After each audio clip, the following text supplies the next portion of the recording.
सोनम रघुवंशी ने राजा रघुवंशी को सिर्फ लव ट्रायंगल या फिर पैसे और प्रॉपर्टी के लिए ही नहीं मारा। राजा रघुवंशी को मौत के घाट उतारने के पीछे एक बहुत बड़ी वजह बताई जा रही है। ये वजह इतनी ज्यादा खतरनाक है कि सुनकर आपके भी होश उड़ जाएंगे। आज इस वीडियो में मैं आपको यही बताने वाला हूं कि आखिर राजा रघुवंशी को मौत के घाट उतारने के पीछे की सबसे बड़ी वजह क्या है। और इस वीडियो में मैं आपको ये भी बताऊंगा कि ये नार्को टेस्ट नाम की बला क्या है, जिसे कराने के पीछे राजा रघुवंशी का पूरा परिवार पड़ गया है। राजा रघुवंशी के परिवार ने 3 वकीलों को हायर किया है, जो पहले हाई कोर्ट में अपील दाखिल करेंगे। अगर हाई कोर्ट इस अपील को खारिज कर देता है तो फिर उसके बाद ये तीनों वकील सुप्रीम कोर्ट जाएंगे और ये राज कुशवाहा और सोनम रघुवंशी का नार्को टेस्ट करा कर रहेंगे। ये सब कुछ जानने के लिए आप इस वीडियो में अंत तक बने रहिए। और अगर आप चाहते हैं कि राजा रघुवंशी को जल्द से जल्द न्याय मिलना चाहिए तो कमेंट सेक्शन में जस्टिस फॉर राजा रघुवंशी जरूर लिख दीजिए। दोस्तों, राजा रघुवंशी को मौत के घाट उतारने के पीछे अभी तक जो वजह बताई जा रही थी वो सबसे पहली थी लव ट्रायंगल। सभी का कहना था कि सोनम रघुवंशी राज कुशवाहा से प्रेम करती थी। राज कुशवाहा वही लड़का है जो सोनम की फैक्ट्री में 20,000 रुपए की नौकरी पर काम करता था, यानी कि इस फैक्ट्री में इसकी अहमियत सिर्फ एक नौकर के जितनी थी, क्योंकि 20,000 रुपए की सैलरी वाला इंसान बहुत बड़ा नहीं हो सकता। जबकि सोनम रघुवंशी एक करोड़पति बिजनेसमैन की बेटी है।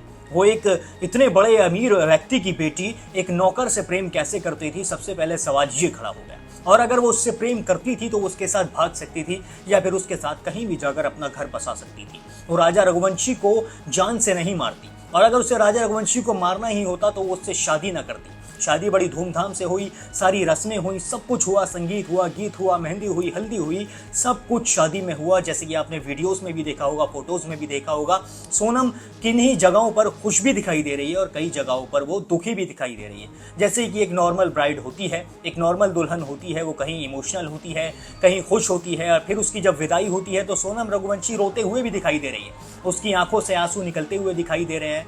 लेकिन सोनम रघुवंशी ने एक स्क्रिप्ट लिख रखी थी और ये स्क्रिप्ट बहुत ज्यादा खतरनाक थी। इस स्क्रिप्ट को अंजाम देने के लिए उसने राज कुशवाहा का साथ लिया। राज कुशवाहा ने 3 सुपारी किलर्स को हायर किया, जिन तीनों सुपारी किलर्स में से एक सुपारी किलर्स ऐसा भी था जो राजा रघुवंशी का कजन और बहुत अच्छा दोस्त था। राजा रघुवंशी के ही दोस्त ने राज कुशवाहा के साथ मिलकर राजा को मौत के घाट उतार दिया। सबसे पहले इनका प्लान था कि हम राजा रघुवंशी को गुवाहाटी में जान से मार देंगे, लेकिन इनका ये प्लान फेल हो गया। फिर उसके बाद जैसे तैसे करके राज कुशवाहा ने सोनम रघुवंशी से कहा कि तुम राजा को शिलोंग लेकर जाओ हनीमून मनाने के लिए। पहले राजा रघुवंशी ने मना कर दिया। उसका कहना था कि हम हनीमून मनाने के लिए शिलोंग नहीं जाएंगे, क्योंकि वो थाईलैंड जाना चाहता था हनीमून मनाने के लिए। लेकिन सोनम उसके पीछे पड़ गई। सोनम ने उसकी मिन्नतें की, हाथ जोड़े, पैर पड़े कि राजा कैसे भी करके शिलोंग चलो, हनीमून मनाने के लिए शिलोंग चलते हैं, बहुत अच्छी जगह है, मैंने कभी मेघालय नहीं देखा है। फिर राजा रघुवंशी को आखिरकार सोनम की जिद के आगे झुकना पड़ गया, क्योंकि राजा रघुवंशी एक भोला भाला लड़का था। वो सोनम से प्रेम करने लगा था, उसकी शादी हो गई थी, भाई उसकी धर्मपत्नी थी, बात तो माननी ही पड़ती। लेकिन राजा रघुवंशी को ये नहीं पता था कि मौत की स्क्रिप्ट लिखी जा रही है शिलोंग में। सोनम उसको शिलोंग लेकर तो जा रही है, लेकिन राजा रघुवंशी शिलोंग से कभी वापस नहीं आएगा। इन हत्यारों ने एक भोले भाले लड़के की मौत की स्क्रिप्ट पहले से ही लिख रखी थी और उसे अंजाम देने के लिए ही शिलोंग ले जाया जा रहा है। और फिर उसके बाद सोनम रघुवंशी उसे शिलोंग लेकर भी चली जाती है। ये पहाड़ों में घूमते हैं, मस्ती करते हैं, सीसीटीवी फुटेज भी सामने आते हैं, स्कूटी भी एक किराए पर लेते हैं, स्कूटी से घूमते हैं, होटल में रुकते हैं, होम स्टे होता है वो जिसमें ये रुकते हैं, उसके सीसीटीवी फुटेज में भी राजा और सोनम की कई सारी फुटेज सामने आई। लेकिन उसके बाद एक दिन ऐसा आता है जब मौत का घाट उतारने का समय आ जाता है। ये चारों मिलकर राजा रघुवंशी को मौत के घाट उतार देते हैं। हालांकि राजा रघुवंशी इन चारों पर बहुत भारी पड़ रहा था जब ये उसे मार रहे थे। राजा रघुवंशी इन चारों से बहुत ज्यादा ताकतवर था, लेकिन चारों के सामने राजा रघुवंशी ने बहुत लड़ाई की, लेकिन आखिरकार इस लड़ाई में राजा रघुवंशी हार गया और उसके बाद उसे चाकुओं से छलनी कर दिया गया। राजा रघुवंशी निहत्था था, इनके पास पिस्टल भी थी, चाकू भी थे, हर तरीके के हथियार इनके पास थे। उन्हीं हथियारों से इन्होंने राजा को मौत के घाट उतार दिया और फिर उसे इतनी गहरी खाई में फेंक दिया कि उसकी लाश पुलिस को और उसके परिवार वालों को मिल ही ना सकी। लेकिन शिलोंग पुलिस की तगड़ी इन्वेस्टिगेशन और छानबीन के बाद आखिरकार राजा रघुवंशी की लाश मिल जाती है। जिस दिन राजा रघुवंशी की लाश मिलती है उसी दिन सोनम और राज कुशवाहा के होश उड़ जाते हैं, क्योंकि इन लोगों ने कभी सपने में भी नहीं सोचा था कि राजा रघुवंशी की लाश पुलिस को मिलेगी। उनका प्लान ही यही था कि लाश कभी मिल ही ना सकी, इसी वजह से मेघालय गए। मेघालय में गहरी गहरी खाई है, वहाँ पर बड़ी बड़ी दरिया है, उसके अंदर लाश को फेंक देंगे तो लाश इनको लगा था कि मिलेगी नहीं, लेकिन जैसे ही लाश मिली इनके सारे सपनों पर पानी फिर गया।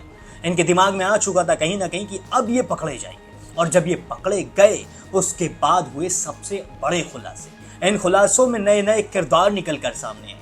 सबसे पहले निकल कर आता है शिलोम जेम्स, फिर उसके बाद आता है लोकेंद्र सिंह तोमर, फिर एक लड़की का नाम आता है अलका, जिसके साथ सोनम के समलैंगिक संबंध भी बताए जाते हैं। नई नई थ्योरीज निकल कर आई। सबका कहना था कि सोनम रघुवंशी ने तांत्रिक काला जादू किया है, अपने पिता की हेल्थ के लिए उसने राजा रघुवंशी की नरबली दे दी। ये तो राजा रघुवंशी की बहन सृष्टि रघुवंशी ने ही कहा था। हालांकि सृष्टि रघुवंशी ने बाद में अपने इस बयान के लिए माफी मांगी। उसने कहा कि मैंने ये जानबूझकर नहीं कहा, मैंने गुस्से में कह दिया। ऐसा भी हो सकता है कि सोनम रघुवंशी ने राजा रघुवंशी की नरबली ना दी हो, लेकिन ये पक्का है कि सोनम रघुवंशी ने ही प्लान बनाया था राजा रघुवंशी को मौत के घाट उतारने का। इसमें या तो लव ट्रायंगल हो सकता है या फिर तंत्र मंत्र भी चलिए एक बार को हो सकता है। और इसके बाद एक प्रॉपर्टी और पैसे का एंगल भी निकल कर आया। प्रॉपर्टी और पैसे का एंगल ऐसे निकल कर आया, अगर ये लव ट्रायंगल होता तो राज और सोनम ही इस पूरे केस में सबसे बड़े मास्टरमाइंड होते। इसमें लोकेंद्र सिंह तोमर, शिलोम जेम्स, एक पुलिस वाला, एक वकील ना निकल कर आते। ये इतने बड़े बड़े लोग, ये सब एक बहुत बड़े बड़े लोग हैं। ये जो लोकेंद्र सिंह तोमर है एक प्रॉपर्टी बिल्डर है, इसकी बड़ी बड़ी बिल्डिंग्स हैं। तो इतने बड़े बड़े कारोबारी इस केस में आखिर कर क्या रहे हैं? क्योंकि राजा रघुवंशी एक ट्रांसपोर्ट कारोबारी था, उसका सालाना करोड़ों रुपए का टर्नओवर था, अच्छी खासी प्रॉपर्टी थी, अच्छा खासा बिजनेस था। तो हो सकता है कि सोनम रघुवंशी ने राजा रघुवंशी की प्रॉपर्टी को हत्याने के लिए राजा को मौत के घाट उतार दिया, क्योंकि उसको लगा था कि लाश तो मिलेगी नहीं, शादी हो चुकी है, वो उसकी धर्मपत्नी बन चुकी है, फाइलों में भी हर जगह सोनम रघुवंशी राजा रघुवंशी की पत्नी कहला रही है। तो जब राजा रघुवंशी चला जाएगा तो उसकी जो प्रॉपर्टी की हकदार होगी वो होगी सोनम। तो इसीलिए हो सकता है कि इसी वजह से सोनम रघुवंशी ने राजा रघुवंशी को मौत के घाट उतारने का प्लान बनाया हो। लेकिन अब दूसरी तरफ राजा रघुवंशी का परिवार हार मानने को तैयार नहीं है। इसमें बहुत बड़े खुलासे हो गए हैं, लेकिन राजा रघुवंशी के परिवार के अभी भी माथा ठनक रहा है। राजा रघुवंशी के परिवार का कहना है कि हमें अभी भी ऐसा लगता है कि इस केस में नया एंगल निकल कर आ सकता है, क्योंकि अभी तक जितनी भी थ्योरीज निकल कर आई हैं उन पर हमें पूरी तरीके से विश्वास नहीं हो रहा है। हम ये जानना चाहते हैं कि असल वजह क्या है राजा को जान से मारने की। अगर राजा का कहीं एक्सीडेंट हो जाता या फिर कहीं मृत्यु हो जाती या फिर कुछ गलत हो जाता, तब भी हम एक बार को सहन कर लेते, हम सब्र कर लेते, ये हमारा छोटा भाई चला गया। लेकिन हमारे सामने शादी हुई, हमने इतना पैसा लगाया, इतनी धूमधाम से शादी की, इतने दिल से हमने शादी की, हमने अपने भाई के लिए सब कुछ किया, और फिर उसको हनीमून के बहाने ले जाकर मौत के घाट उतार दिया। ये हम सहन नहीं करेंगे, और हम ये भी सहन नहीं करेंगे कि आगे किसी और लड़के के साथ ऐसा हो, कोई और लड़की इसी केस से इंस्पिरेशन लेकर किसी और लड़के को न मार दे। हम ऐसा नहीं चाहते, इसलिए हमें सोनम रघुवंशी और राज कुशवाहा का नार्को टेस्ट चाहिए। इसके लिए हमने 3 वकील भी कर लिए हैं। तीनों वकील पहले हाई कोर्ट जा रहे हैं, हाई कोर्ट में अपील दाखिल हो चुकी है। अगर हाई कोर्ट इस अपील को खारिज कर देता है तो सुप्रीम कोर्ट जाएंगे। तो दोस्तों, अब ये नार्को टेस्ट क्या है? नार्को टेस्ट में जब किसी इंसान का नार्को टेस्ट होता है तो उसकी जो सोचने की क्षमता होती है वो बहुत ज़्यादा कम हो जाती है। एक तरीके से वो बेहोशी की हालत में चला जाता है। जैसे कि डॉक्टर्स किसी का ऑपरेशन करते हैं तो वो एक केमिकल उसको देते हैं, एक इंजेक्शन उसको देते हैं, उसकी वजह से वो एक तरीके से बेहोशी की हालत में चले जाता है। फिर उसकी जो काट पाट होती है, टाँके लगते हैं, उसका दर्द उसे महसूस नहीं होता है। ऐसे ही नार्को टेस्ट होता है। नार्को टेस्ट में एक सोडियम दिया जाता है जिसके ज़रिए वो इंसान बहुत ज़्यादा बेहोशी जैसी, मतलब एक तरीके से हिप्नोटाइजेशन जैसी हालत में चला जाता है। एक तरीके से उसे हिप्नोटाइज कर लिया जाता है, और फिर जब उससे सवाल किए जाते हैं तो उन सवालों का जवाब बखूबी बिल्कुल सही तरीके से देता है। लेकिन ये नार्को टेस्ट संविधान अलाउ नहीं करता है। नार्को टेस्ट को संविधान अलाउ नहीं करता है, मैं फिर से दोहरा रहा हूँ। और इसीलिए अदालत का भी कहना है कि नार्को टेस्ट को हम अलाउ नहीं कर सकते हैं, क्योंकि नार्को टेस्ट एक ऐसी चीज है जो इंसान को जबरदस्ती सच बुलवाती है। यानी कि जिस इंसान जो दोषी है, जिसने जुर्म किया है, उसी को उसके खिलाफ गवाह बनाया जाता है, और एक इंसान को उसके खिलाफ गवाह बनाना कानूनी जुर्म है। यानी कि इंसान खुद के खिलाफ गवाह बन जाए एक बेहोशी की दवा देकर या फिर एक तरीके से उसे हिप्नोटाइज करके, तो ये संविधान को मंजूर नहीं है। इसीलिए अदालत नार्को टेस्ट की परमिशन नहीं देती है। नार्को टेस्ट होता जरूर है, लेकिन ये ऐसे केसेस में होता है जो केसेस सुलझाने में बहुत ही ज्यादा मुश्किल या फिर नामुमकिन होते हैं। बहुत rare of the rarest cases में नार्को टेस्ट का इस्तेमाल किया जाता है। जैसे कोई आतंकी है, कोई मतलब बहुत बड़ा जिसने बहुत बड़ा जुर्म किया है या फिर बहुत बड़ा उसने वो केस बन गया है, तो उसके खिलाफ एक तरीके से नार्को टेस्ट हो सकता है, क्योंकि उससे जानकारियां निकालनी होती हैं, बहुत सारी ऐसी संवेदनशील जानकारियां होती हैं जो वो बताना नहीं चाहता है। उसे पूरी तरीके से ट्रेन करके भेजा जा चुका होता है। उसे पुलिस कितना भी मारे, कितना भी उसके साथ थर्ड डिग्री करे, कितना भी उसे टॉर्चर करे, वो सच बोलता ही नहीं है, तब जाके उसका नार्को टेस्ट होता है। लेकिन सोनम रघुवंशी और राज कुशवाहा ने तो जरा सी कुटाई में सारे सच बोल दिए। इन्होंने तो सारे कैरेक्टर्स के नाम ले दिए। इसमें जितने भी कैरेक्टर्स निकल कर आए हैं इस केस में, सभी के नाम इन्होंने ले दिए। अब इनके खिलाफ पर्याप्त सबूत पुलिस के पास हैं। इन दोनों का प्रेम प्रसंग था, इन दोनों ने मंजूर कर लिया है। इन्होंने ये भी मान लिया है कि इन्होंने ही राजा रघुवंशी की मौत के स्क्रिप्ट लिखी थी, पूरा प्लान इन्होंने बनाया है। कई लोगों के इन्होंने नाम ले दिए हैं। इन्होंने ये भी बताया है कि शिलोंग जेम्स ने सोनम रघुवंशी के सारे सबूतों को मिटाने में उसकी मदद की है, उसका बैग जलाया है, लैपटॉप से सारी ब्राउजिंग हिस्ट्री डिलीट की है। तो अब रह क्या गया है? रह ये गया है कि अभी तक भी पूरी तरीके से साफ नहीं हो सका है कि राजा रघुवंशी को मौत के घाट उतारने की असली वजह क्या थी।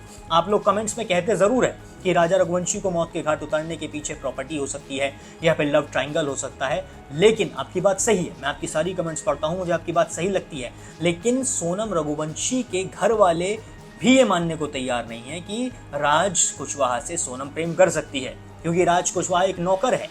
सोनम रघुवंशी के घर वाले भी पूरी तरीके से पलटते हुए नजर आ रहे हैं। गोविंद अब अपनी बहन से मिलने के लिए जेल जाना चाहता है। शिलोंग जेल जाकर वो अपनी बहन की सफाई सुनना चाहता है, उसके लिए वो वकील करना चाहता है। सोनम रघुवंशी के पिता शुरू से ही सोनम के फेवर में है। वो कह रहे हैं कि मेरी बेटी ऐसा कर ही नहीं सकती है, जो शिलोंग पुलिस है वो गलत है, वो जेल के अंदर जानी चाहिए और मेरी बेटी बाहर आनी चाहिए।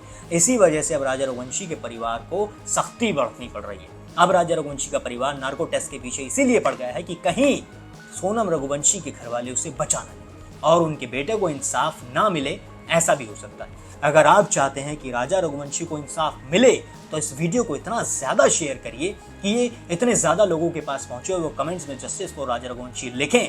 फिर उसके बाद अदालत को नार्को टेस्ट की परमिशन देनी ही पड़े या फिर राजा रघुवंशी को न्याय मिल जाए, ऐसा भी हो सकता है। कमेंट में जस्टिस फॉर राजा रघुवंशी जरूर लिखें और मुझे ये भी बताएं कि अगली वीडियो आप किस टॉपिक पर चाहते हैं, क्योंकि मैं आप ही के लिए वीडियोस बनाता हूं। बाकी देश और दुनिया की सभी बड़ी खबरों के लिए अभी सब्सक्राइब कर लें द न्यूज़ फीवर।